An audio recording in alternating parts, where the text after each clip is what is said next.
नमः समय साराय स्वानुभूत्या चकासति चिस्वभावाय भावाय सर्विभावान्तरच्छति। पुण्य पाप अधिकार में 109 कलश पढ़ा, 319 पेज है वही नई पुस्तक। संन्यस्तव्यमिदं समस्तमपि तत् कर्मैव विमुक्षार्थिनां संन्यस्ते सति तत्र का किल कथा पुण्यस्य पावस्य वा सम्यक्त्वादि निजस्वभावभवनान् मोक्षस्य हेतुर्भवन् निष्कर्मा प्रतिबद्धमुदतिरसम् ज्ञानं स्वयं धावति।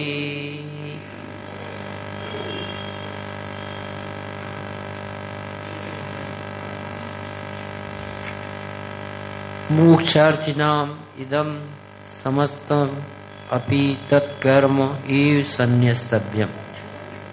अब देखो इतने जो शब्द आए हैं पेज नंबर 320 पर, इसका अर्थ मोक्षार्थी किसे कहते हैं? समस्तम अपि ये किसके लिए लगाया? तत्कर्म क्या है? संन्यास किससे लेना? विचार करें तो अपन को बहुत मैटर दिखे। कहते हैं कि मोक्षार्थी ना, मोक्षार्थी का लक्षण क्या है? सकल कर्म क्षय लक्षण मोक्षार्थी, ये आगम। और अतीन्द्रिय सुख का निरंतर भेदन करने वाला पूर्ण सुखी व्यक्ति, ये अस्थि से लक्षण। अपार सुख को भोगते उन्हें कहते हैं मोक्ष। और मोक्षार्थी कौन है? कि जो ऐसे सुख को उपादेय गिनता है। और इसके लिए पर ये स्वाध्याय देव सास गुरु के लिए देखो, ये जीव के चित्त में मोक्ष का सुख आदरणीय नहीं होगा तो वो प्रयास भी नहीं करे। मोक्षार्थी नहीं है तो फिर प्रयास भी नहीं। अभी तो उसे अभी दुख सिद्ध करना पड़ते। तोड़मल जी को तो 4 अध्याय में दुख ही सिद्ध कर। ये जीव जो संसार के दुख तुझे दिखाए सो तुझे भाषित होते हैं कि नहीं? पहले कहलवाए, हाँ साहब बराबर ऐसे ही लगता है। और तूने जो उपाय किए सो सब झूठे हैं, निरर्थक हैं, ऐसा लगता है कि नहीं? बराबर साहब, हमने तो कितनी पढ़ाई करी, कितने प्रवचन करे, कितनी मंदिर गए, कितने भगवान धरे, कितनी प्रतिष्ठाएं कराई, महाराज बन गए, सचमुच में आज तक स्वर्ग जाने पर भी ऐसा कहे वो कहे। और फिर तीसरा कहे कि अब तुम्हें ऐसे वो सुख को प्रकट करने की मानसिकता जिज्ञासा है कि नहीं भीतर? Ask yourself. रजनी भाई ने पूछा एक विधान शिखर जी में कराने आई थी नई लड़की, क्यों भाई कैसे बता रहे, क्या तकलीफ है? ऐसा कोई तकलीफ, बड़े घर की थी, करोड़ों रुपए खर्च कर, कोई तकलीफ है तो फिर काय के लिए मंदिर में बैठ, प्रवचन में काय के लिए आए, क्या तकलीफ? डॉक्टर के तो तकलीफ बताते, तो उन्हीं को बताना पड़ा कि मोह का इलाज है जैन शास्त्र, मिथ्यात्म नासवे को ज्ञान के गाथा में मिथ्यात का दुख ही नहीं लगता।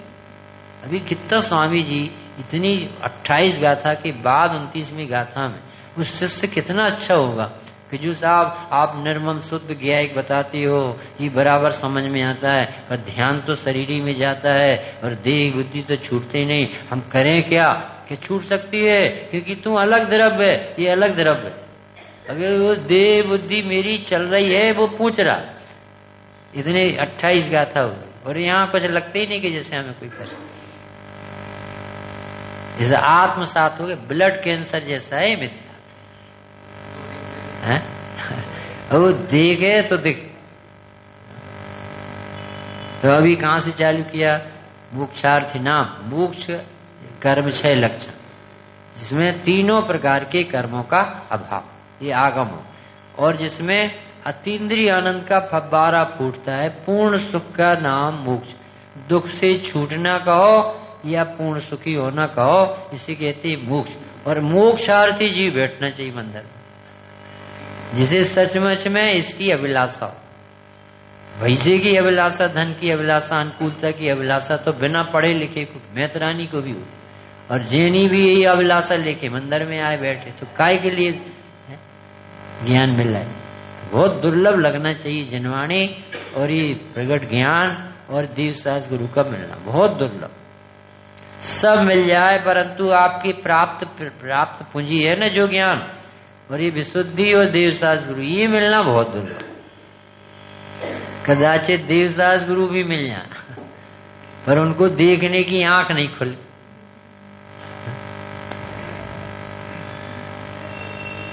तो मोक्षार्थी को क्या करना चाहिए? समस्त ही कर्म मात्र त्याग करने योग्य।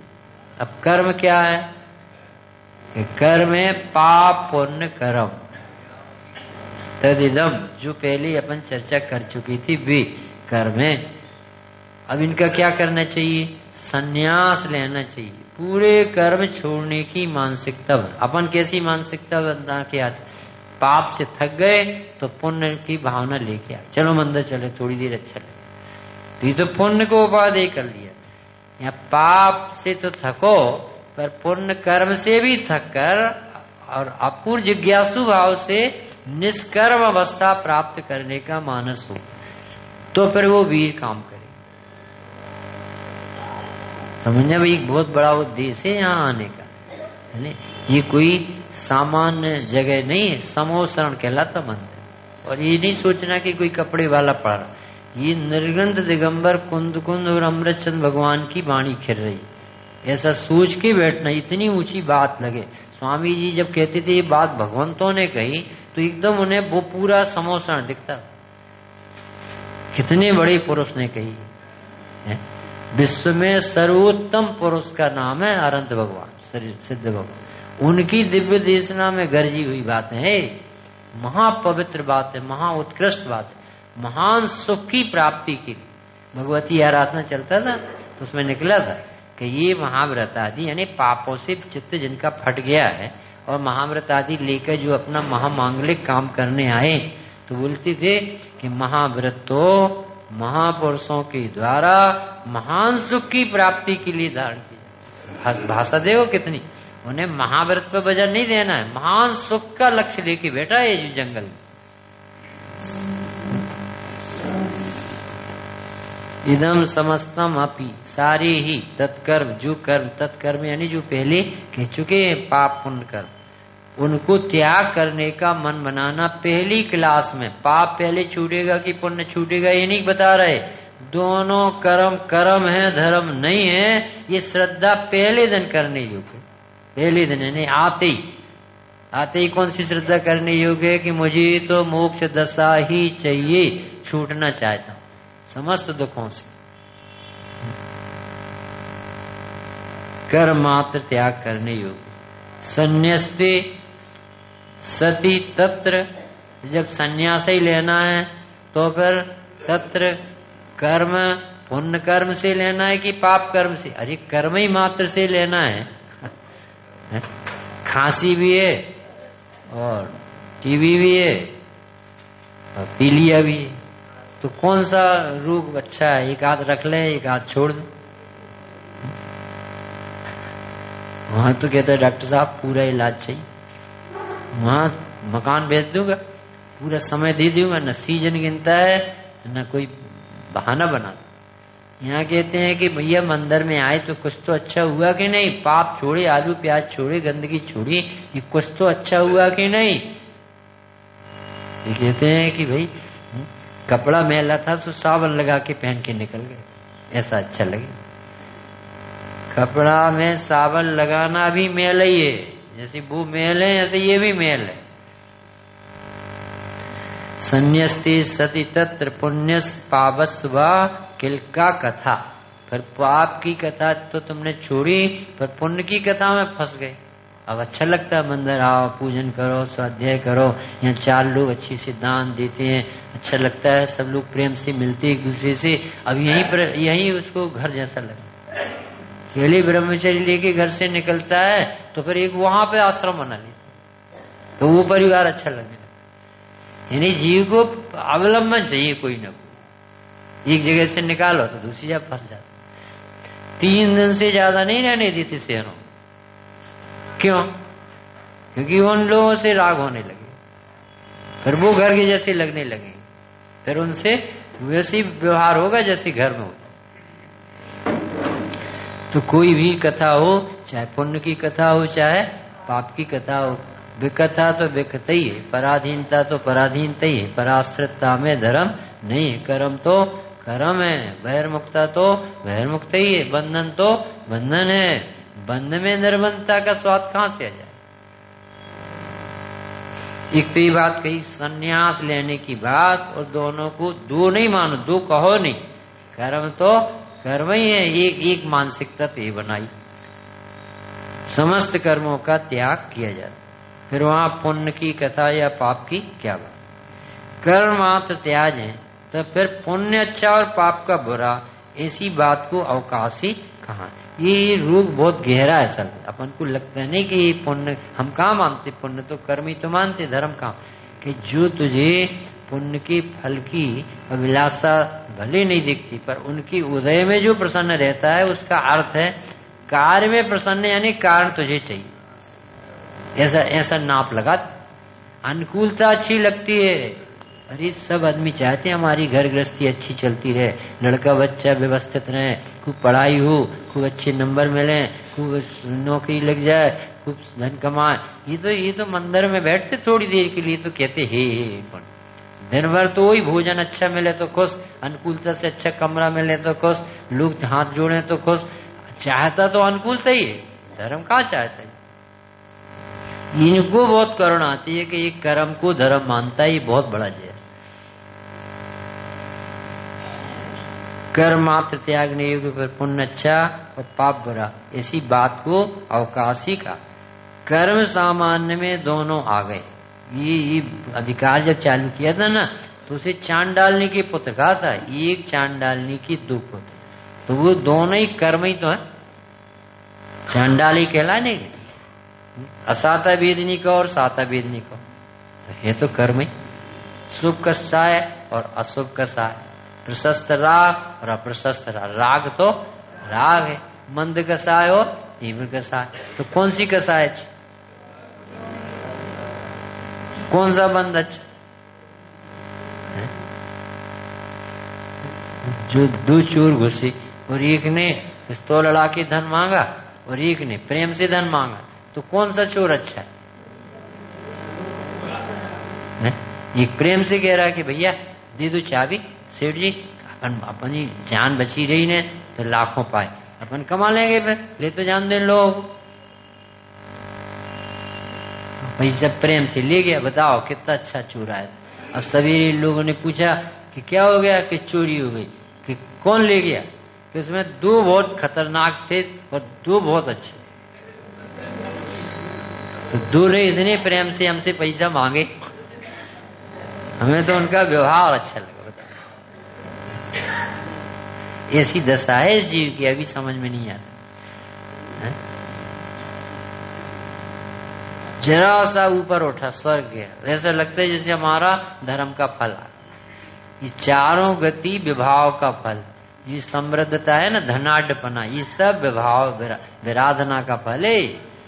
और हम धनी लोगों को धर्मात्मा मानते, धर्म चक्रवर्ती तक नाम दे दिया।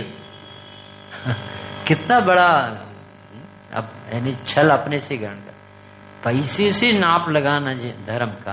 स्वामी जी ने कभी, अभी संजीव भैया कहते थे, संजय जी, कि स्वामी जी ने करोड़पति कितना भी बड़ा हो कभी तारीफ नहीं की। सेठ जी भी नहीं लगाते थे, सेठ। और पंडित जी के साथ जी लगाते थे। पंडित जी आए, ये फूलचंद जी जाते थे, डॉक्टर साहब जाते थे, इनको भाई साहब, भाई साहब तारीफ करते थे, श्रुत का आदर करते थे।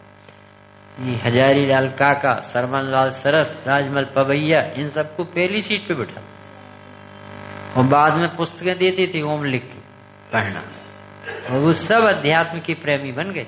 जितने बहु युगल जी से पहली पूजा अध्यात्म की चालू हुई। सबसे पहले अध्यात्म का इतना खुल की सरल भाषा में, कि जो आज पूरे विश्व के कंठ में बसी, इतनी अच्छी पूजा लिखी। ये गुरुदेव का प्रताप है। जितने शिविर, पंच कल्याणक में रौनक है, इस स्वाध्याय 50 लाख ग्रंथ छपना, इस सब में एक अध्यात्म योगी का प्रताप है। गजब का काम किया इस काल में। अभी थोड़ी ये बोलते थे पुण्य में धर्म नहीं, तो एकदम झटका सा लगता, पर नहीं है धर्म तो करें क्या, कर्म तो कर्म होगा। सतीश भैया में ये समझा कि हमने आलू छोड़े, पापड़ छोड़े, बड़ी छोड़ी, रात का खाना छोड़ा, तो धर्म क्यों नहीं, हमें समझा है। नहीं, कर्म कैसे हो जाएगा जब हम छोड़ रहे हैं ना, पाप छोड़ रहे। आलू नहीं खाएंगे जिंदगी भर, कंदमूल नहीं खाएंगे, वो कुदेव क्या नहीं जाएंगे, और खोटी चीजें नहीं पढ़ेंगे, तो डॉक्टर साहब धर्म क्यों नहीं होगा, ये समझ में नहीं। ये उत्तर है कि ये आत्माश्रित परिणाम नहीं है, उदयाश्रित परिणाम। ये मंद कसाय के फल है। ये जीव को अभी कसाय के ही स्वरूप नहीं समझ। जो आत्मा के आश्रय से हो वो धर्म होता है, और जो आत्मा के अवलंबन के बिना होता है वो कोई ना कोई कसाय। यानी पहले गुण स्थान में ब्रह्मचर्य लेना कसाय, और 7वीं प्रतिमा में लेना निष्कसाय। 6वीं तक में तोड़मल ने कहा कि कोई आग्रह दिला रहा है, अभी वो स्वाभाविक परिणाम नहीं। और स्वामी जी देते थे 65-66 बहनों को दिए, बहुत से भाइयों को दिए निर्वृत्ति के नाम से। तो पुण्य अच्छाय पाप बुरा है, इस बात की चर्चा ही नहीं होना चाहिए। कर्म सामान्य में दोनों आ गए। अपने प्रदीप झांझरी गए 10 लक्षण पर में, तो एक भाई वृद्ध महिला ने उनको 10 लक्षण पर में आलू परोसे, सब्जी परोसी। तो पंडित जी आप बिल्कुल कोई विकल्प नहीं करना, जैन घर में आए शुद्ध, हमने आलू को गर्म पानी से 3-3 बार धोया, ऐसा बताया। तो उनको इतना आश्चर्य हुआ कि जीव कितना दूर है। एक प्रसंग बना होगा ऐसा, उन्होंने शिखर जी में कहीं बताया कि बताओ उसे ये भी नहीं पता कि क्या खाने योग्य, क्या खाने योग्य। यहाँ तो तुम अवक्ष नहीं खाओ तो अभी वो कहते कि खाने वाले मान नहीं महापाप है। अब ये निश्चित की बात हो गई कि सभी कर्म त्यागने योग्य। यानी पहले मन बनाओ कि ना पुण्य में धर्म है और ना पाप में धर्म। जब पुण्य में ही धर्म नहीं है तो पाप में धर्म कैसे कहें। एक तो पहले ये सोच। अब दूसरा ये बता काहे के लिए रहे, सम्यक्तवादी निज स्वभाव भवनात् मोक्षस्य हेतु भवन। समस्त कर्म का त्याग होने पर सम्यक्तवादी अपने स्वभाव रूप होने से, परिणमन करने से मोक्ष का कारणभूत होता हुआ निष्कर्म अवस्था के साथ, जिसका उद्यत यानी उत्कट रस प्रतिबद्ध है, ऐसा ज्ञान अपने आप दौड़ा चलाता है। भाषा देखो गजब आचार्यों की। जैसे अपन ने ये परावलंबन छोड़ा है, तो किसके बल से छोड़ा। एक तो कसाई की मंदता में नीला परिणाम हो जाता, और वो कहते हैं कि परावलंबन छोड़ने का अर्थ होता है स्वावलंबन लेने पर परावलंबी भाव नहीं हो, इसका नाम है छोड़। वो भाव ही नहीं आते। देखो आज तक राग का किसी ने विनाश नहीं किया, क्योंकि पकड़े में नहीं आता, कर ही नहीं सकता। पर द्रव्य पर भाव, तो राग छूटा कि नहीं, मोह छूटा कि नहीं। तो वो कैसे छूटा कि जैसे सूरज उगा कि अंधेरा हटाया नहीं, उत्पन्न नहीं हुआ, इसका नाम है छोड़। ये जैन दर्शन का त्याग गजब का त्याग, ये जगत नहीं समझ पा, क्योंकि अज्ञानता में किया गया त्याग तो अहम लाता है, और तत्व ज्ञान का त्याग अमृत आनंद देता हुआ प्रकट, उसमें त्याग हो जाता है, करना नहीं पड़ता। तो सम्यक दर्शन आदि, सम्यक दर्शन, सम्यक ज्ञान और सम्यक चारित्र, ये कैसे परिणमन है, निस्वभाव भाव। निस्वभाव भाव यानी आत्मा के आश्रय से प्रकट होते हैं, यानी आत्मा की रुचि परद्रव्यंते भिन्न आप में रुचि सम्यक तो भला है, और आप रूप को जान पनोसो सम्यक ज्ञान कला है, और आप रूप में लीन रहे थे सम्यक चारित्र सोई। ये पढ़ लिया अपन को और आप रूप दिखता है। वो कहते हर में आप आया है, वो आप क्या है कि उसी का नाम भगवान आत्मा है, उसी का नाम कारण परमात्मा, उसी को परम पारनामिक भाव कहते, वही सर्वज्ञ स्वभावी चैतन्य अमूर्ति प्रदेशों का पुंज प्रसिद्ध ज्ञानादि गुणों का धारी अनादि निधन वस्तु, इसका नाम आप है। ये मैं हूं, ये मैं हूं, ये मैं। दिन रात आत्मा का चिंतन करते कौन? छायक सम्यक दृष्टि मुनि भगवान। तो सोचो जगत के जीवों को कितना करना चाहिए। अपन तो एक सेकंड यहाँ से मुंह फेरा और आत्मा डिलीट हो जाता है और वो क्या क्या आता है सोचो। वो कह रहे कि इसके पीछे पड़ो, इसकी धुन जगाओ, इसके बिना चैन न पड़े, यही तुम्हारा जीवन है। यही बार बार यानी बड़े पंडित जी कहते हैं कि जन्मदिन हो तो 1000 बार कहना मैं अनादि अनंत, अनादि अनंत, अनादि अनंत, जन्मता ही नहीं, मरता ही नहीं, जन्मता ही नहीं। तो 1000 बार कहो तो शर्म लगेगी उसमें। क्या ये कोई काम नहीं दिखता जी।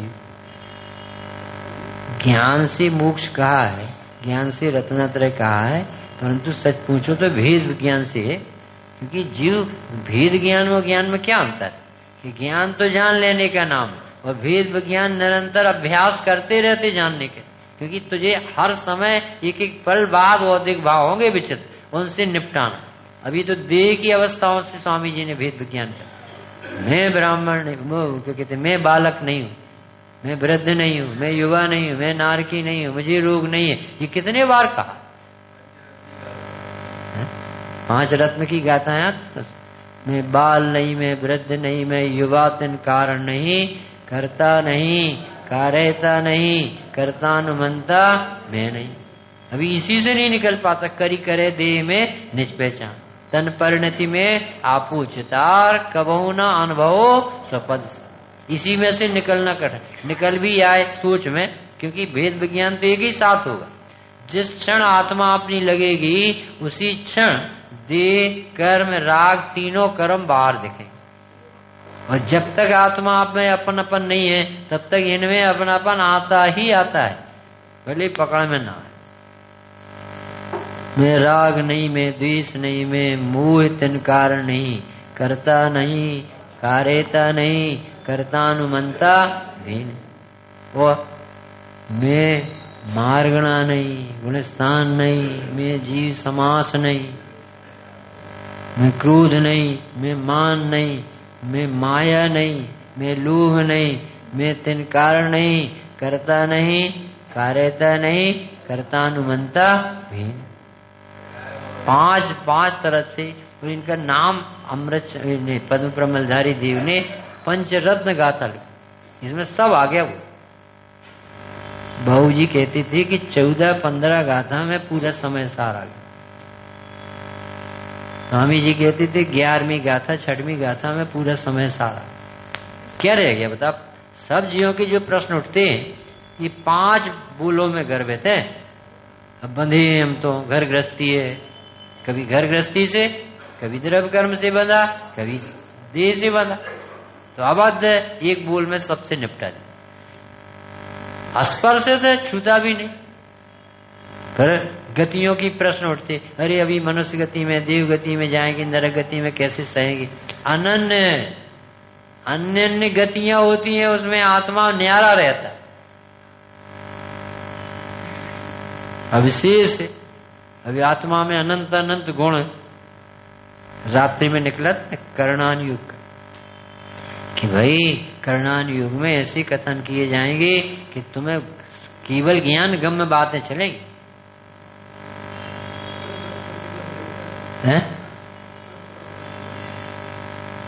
हाँ, वो कह रहे हैं उद्दत, जैसे बच्चा होता है ना, तो ऐसा उदंड होता है, उछलता होता है कि वो जज का नाती हो ना तो दौड़ के जज की गोदी में बैठ जाए। उसे नहीं लगता कि बड़े बड़े ऑफिसर खड़े, यानी निर्भय निडर, बहुत उछलता हुआ, बाबूजी की भाषा का है उछलता हुआ। उद्दत यानी अपने कार्य करने में बहुत साइज, उद्दत उछलता है, भीतर भीतर उछलते। जैसे ही इस पुण्य पाप के करने का रस टूटा ना, वो कहते अपने आप ज्ञान दौड़ता हुआ जाता। इतना सरल बता रहे इसमें कि ये सम्यक दर्शन, सम्यक ज्ञान, सम्यक ज्ञान, सम्यक चाहत क्यों नहीं हो रहा? क्योंकि यह जीव किसी न किसी कर्म को पकड़ के बैठ गया है कि ये करना चाहिए ना, ये करना चाहिए ना, आवश्यक है ना। अरे वो आवश्यक राग आता है और तुमने इसे कर्तव्य बनाया, तो तुम्हें तो अभी जैन शासन ही नहीं समझ में आ रहा। जो राग है वो औदिक भाव, वो कर्तव्य नहीं है, वो ज्ञानी को होता है तो उसका ज्ञान कराए, और चरणान योग में उसके करने की भाषा है, वो आपके हाथ में नहीं है कि वैसा भाव आई जाए। हाँ, केवल ज्ञान दिलाना। अभी तो कह रहे हैं कि सम्यक दर्शन ज्ञान चाहे दौड़ते दौड़ते आ, तो ये मार्ग दौड़ता दौड़ता से, दौड़ता का अर्थ होता स्वयं सहज, सहज अपने आप होता, यानी किसी को सम्यक दर्शन आज तक नहीं करना पड़ा। उसने तो मैं आत्मा हूं देखा और गिफ्ट में सम्यक दर्शन अपने आप। ये भाषा इस कलश की, स्वामी जी का प्रवचन पढ़ो तो आपको लगेगा कितना वो मोक्षार्थी बोलने में रस लिया उन्होंने, फिर उन्होंने सन्यास में रस लिया कि भैया ये देखो तुम जिसको धर्म मान बैठे और भेद करते हो, ये दोनों ही अपनी स्वभाव नहीं है। क्योंकि बताओ जीव के यदि पाप पुण्य स्वभाव होते तो उसके पास पाए तो जाते, परंतु तो कभी होते कभी नहीं होते। अभी मंदिर में सुनने के भाव हो रहे, तो इसके बाद थोड़ी देर बाद क्यों नहीं, क्योंकि वो स्वभाव नहीं है, इसलिए छूट जाता। जो सदा काल बना रहे वो जीव का स्वभाव होता है, और जो कभी हो वो कभी ना हो वो वस्तु का स्वभाव नहीं हो। सिद्ध दशा मोक्ष स्वांग में डाला हमें सार इतना ऊंचा। अब यहाँ छाती से लगा के बैठा है जीव कुंड, भैया इतना कर रहे हैं वो कुछ नहीं होगा, तो फिर क्या होगा। हमने इतने दिन से स्वाध्याय किया, पूजन पाठ की बेकार गई नहीं, पूजन पाठ की तो पूजन पाठ हुई, जिसमें मोक्ष मार्ग कहां से हो जाए। पुण्य बंधा अनुकूलता मिलेगी, तुम्हारी भी पूजा होगी, पर तुम इससे कहो कि अनुभूति हो जाए, ये कैसे संभव। तो स्वाध्याय से भी कुछ नहीं होगा कि स्वाध्याय से स्वाध्याय हो, तब तो निर्णय से भ्रांति टूटेगी। जब तुम्हें लगेगा कि मैं सब कुछ हूं, अपने पास सब है, मैं ज्ञानानंद स्वभावी हूं, मैं हूं अपने में स्वयं पूर्ण, पर की मुझ में कुछ गंध नहीं, तब तो वो करने का रस टूटे। जो 80 नंबर की गाथा प्रवचन साहिब, तो उसमें कहा कि वस्तु कितनी होती है कि द्रव्य गुण पर्याय स्वरूप। अब द्रव्य गुण पर्याय में बताओ पुण्य करना पड़ता है कि पाप करना पड़ता है, कर्ण निर्णय आप वस्तु इतनी होती। स्वभाव मात्र वस्तु 71 नंबर की गाथा। द्रव्य गुण पर्याय भगवान के और आत्म संसारी जीवों की एक समान। जारसिया सिद्धप्पा भव मल्लिए तारिसा होती, वो कहते भव में लीन जीव भी वस्तु बने देखो तो द्रव्य गुण पर्याय से एक समान है, भगवान सिद्ध जैसे अरंत जैसे। अब इसमें अरंत जैसे सिद्ध जैसे हैं, तो इस द्रव्य में क्या करना ये बताओ। तो फिर पुण्य कर्म कहाँ रहा, ये तो होते हैं और भिन्न दिखते। अपन ने इसे साधन बना लिया है और ये कहते हैं कि साधन तो निस्वभाव साधन नहीं लग रहा मन। ये इनकी करुणा तो देखो कैसी बरसती। अपन को ऐसे, अपन को तो देखो धंधे में ऐसे बैठे रहते हैं जैसे कोई बहुत ज्यादा सम्यक दर्शन रत्ना तरह का काम चल रहा, 8-8 घंटे बैठा रहता 10-10 बार, और प्रसन्नता से बैठ। शिखर जी में बाबू युगल जी के प्रवचन होते थे, बोले कि कपड़े की दुकान वाले के पास सवेरे से शाम तक कपड़े ही कपड़ा मांगते आए तो कभी टेंशन नहीं। कहती आज का दिन कितना अच्छा है, दिन भर कपड़े मांग, और यहाँ बार बार कोई बात करे ये एक ही काम है। रुचि का खेल देखो, पत्नी पति को जिंदगी भर रोटी खिलाए, कई बोरे खत्म हो गए तो आज तक रोटी नहीं गिनी, और कभी एक बार किसी समझ जी को जतीश भाई को खिला दिया तो गिनती में आ जाती। रुचि में मर्यादा नहीं होती है, काउंटिंग नहीं की जाती। और तुम किन रहे हो कि हम सवेरे से मंदिर जाते, फिर स्वाध्याय करते हैं, फिर सीढ़ी सुनते, फिर गोष्ठी करते। इसका अर्थ ही है कि तुम्हें आत्मा की रुचि नहीं, कर्म की रुचि। तुम्हें याद कैसे रहता है ये रिकॉर्ड। तो सम्यक दर्शन, सम्यक ज्ञान, सम्यक चारित्र कैसे स्वभाव है? निस्वभाव। निस्वभाव है तो कहां से प्रकट होंगे? निस्वभाव की साधना से प्रकट। अब ये पुरुषार्थ है, इसे पुरुषार्थ जीवनी मानता है। किसे मानता है? पढ़ना, पढ़ाना, सुनना, सुनाना को पुरुषार्थ मानता है। ये तो राग में जाता है। इससे क्या होगा? मोक्षस्य हेतु भवना, इससे मोक्ष का भवन बनेगा। बताओ, मोक्ष का भवन बनेगा डॉक्टर साहब। यानी सम्यक दर्शन ज्ञान चारित हो गया, तो इससे काय का भवन बनेगा? मोक्ष का। यानी मोक्ष का भवन कैसा होता है? केवल ज्ञान होगा। है? लगाओ ताकत, देखो वो भाव नहीं आ रहा जो बताना चाहते जनवान, क्योंकि तुम छूटना चाहते तो तुम्हें याद आ जाता कि ये दवाई से बिल्कुल अच्छे हो जाते। अरे वो नास्ती आस्ती कहां से याद आ गया? अरे हम आनंद में मगन रहेंगे, हम अनंत काल तक भूख प्यास का कष्ट नहीं होगा, शरीर नहीं मिलेगा ये नास्ती से। अरे हमारा आनंद जो अनंत भरा है वो ऐसा प्रकट होगा, फब्बारा फूटे। ऐसा याद भी नहीं है तो मोक्ष का भवन, तो कैसे प्रयास करेगा बताओ? बहुत ताकत का काम है ये जीव को।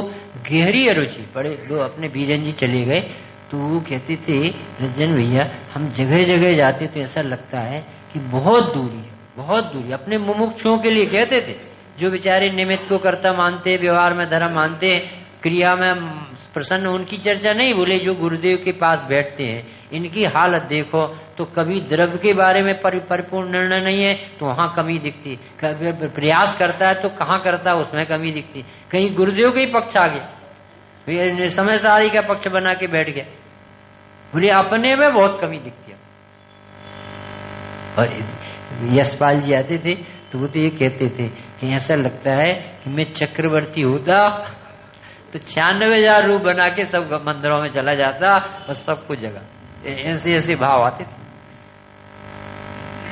तो ये अपना निस्वभाव है, उसका भवन उससे ही बनेगा। आत्मा का भवन कैसे बनेगा? आत्मा ही से बनेगा। और इसका फल क्या है? मोक्ष, पूर्ण निराकुलता, पूर्ण आनंद। आत्म कुहित है सुख, सुसुख आकुलता बिन कहिए। और आकुलता कहाँ नहीं है? स्यो माई न ताते मोक्ष मार्ग में लगने चाहिए। हाँ, समस्त कर्म का त्याग होने पर सम्यक्तवादी अपने स्वभाव रूप होने में परिणमन करने से मोक्ष का कारणभूत होता है। देखो, जैसा आत्मा मुक्त स्वरूप है ना, तो वो मोक्ष का कारण। सोने की चैन का कारण है, क्योंकि चैन कार्य है तो उसका कारण भी उसी जाति का हो। तुम्हें क्या चाहिए? सुख, तो आत्मा सुख स्वभावी। तुम्हें क्या चाहिए? केवल ज्ञान, तो केवल ज्ञान स्वभावी। तुम्हें क्या चाहिए? मरना नहीं चाहती, तो आत्मा अनादि अनिधन। तुम्हें क्या चाहिए? सुंदरता, सफाई, तो आत्मा ऐसा ही। कारण दोगे तो कार्य होगा, भावना और विकल्प से तो काम नहीं बने। परिणमन करने से यानी महसूस करने से कि मैं हूं, मैं हूं, मैं हूं, मैं हूं। ज्ञान स्वभावी, आनंद स्वभावी। देखो ये जाप अजपा जाप है, रुचि वाला कर पाएगा। बैठे बैठे ऐसे नहाते समय डॉक्टर साहब ऐसा लगना चाहिए कैसे नहाएगा, और नहाते तो फिर जानता कौन। भोजन करते समय कैसे खा सकता आत्मा, और रूपी में भोजन जाएगा कैसे? देखो ये जान रहा, देखो जान रहा, मैं जान रहा हूं, अब मुझे समझ में आने लगा, अरे मैं जान रहा हूं। ऐसा पागल जैसा लगने लगे, क्योंकि अनादि की अरुचि है ना वो मिटाना। मोक्ष का कारणभूत होता हुआ निष्कर्म। निष्कर्म यानी ये जो रत्नात्रय है ये किसी का कर्म नहीं है, द्रव्य कर्म नहीं है, नो कर्म नहीं है, और भाव कर्म। ये सहज अवस्था आत्मा से प्रकट हुआ है। आज तक किसी ने सम्यक ज्ञान किया नहीं। ज्ञान का ज्ञान होना ये किया नहीं जाता, ये होता रहता। सिर्फ दृष्टि भर इस तरफ हुई और अपने आप फोटो खींचती जाती। तो निष्कर्म अवस्था यानी भीतरागी दशा यानी निश्चय रत्नात्रय, जिसका उद्धत उत्कृष्ट रस प्रतिबद्ध है। उत्कृष्ट यानी उछलता हुआ निर्मल परिणमन, स्वाभाविक परिणमन। आत्मा उछलता हुआ महान पवित्र द्रव्य है, तो उसकी आराधना वाला यानी उसे अपना मानने वाले के सहज ज्ञान खिलता है। ऑटोमेटिक उपलब्धि निराकुलता की होती है। ऐसा ज्ञान अपने आप दौड़ा चलाता। ये लाइनों पे गुरुदेव ने कितना बोला। वो कहते हैं कि दौड़ा चलाता मालूम, यानी ये मार्ग सहज है, स्वाभाविक, कोई कराता नहीं है। इसमें व्यवहार रत्नात्रय की अपेक्षा नहीं, इसमें कोई कार्यक्रम नहीं बनाया जाता, अपने आप धर्म होता है। किसे होता है? जिसकी नजर आत्मा पर, धर्मी पर होती है, उसके दिन भर रत्नात्रय का आनंद बेहतर है। सहजानंदी।